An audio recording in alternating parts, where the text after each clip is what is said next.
ఈ రాష్ట్రంలోని బీసీ ప్రజలను క్షమాపణ అడుగు రేవంత్ రెడ్డి గారు అని డిమాండ్ చేస్తా ఉన్నాం. 5.5% జనాభా తగ్గించి దాదాపు 22 లక్షల మందిని ఉన్నవాళ్లను లేనట్టుగా చిత్రీకరించే దుర్మార్గం ఏదైతే రేవంత్ రెడ్డి చేసిండో దానికోసం వెంటనే ఈ రాష్ట్రంలోని బీసీలను రేవంత్ రెడ్డి క్షమాపణ కోరాలని చెప్పి మేము డిమాండ్ చేస్తా ఉన్నాం. రెండవది, నీ కులగణన పూర్తి తప్పుల తడక, పూర్తి అశాస్త్రీయం, అసంబద్దం, అర్ధరహితం.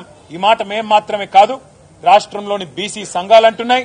స్వయంగా మీ కాంగ్రెస్ పార్టీ ఎమ్మెల్సీ కూడా ఇది చిత్తు కాగితంతో సమానం, దీన్ని కాలబెట్టినా తప్పులేదని కాలబెట్టింది.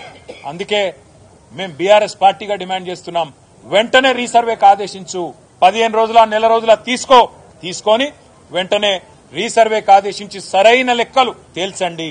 మేమందరం కూడా చొరవ తీసుకుంటాం. మొన్న అన్నావు కదా, కేసీఆర్ పాల్గొనలే, కేటీఆర్ పాల్గొనలే, ఇంకొకరు పాల్గొనలేదని.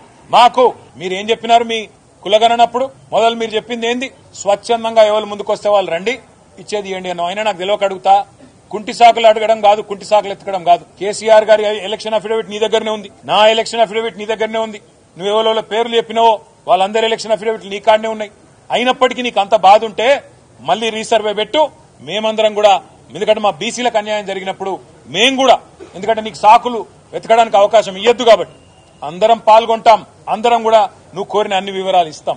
కానీ బీసీలకు అన్యాయం చేసి తప్పించుకునే ప్రయత్నం ప్రభుత్వం చేయొద్దని చెప్పి మేము డిమాండ్ చేస్తున్నాం.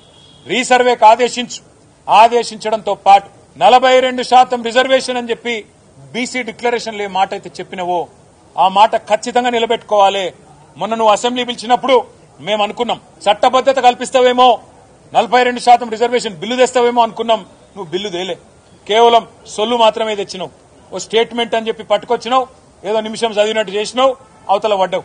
అందుకే ఈ సొల్లు మాటలు కాదు, బిల్లు తీసుకురా, 42% రిజర్వేషన్ కల్పిస్తూ వెంటనే పెట్టు.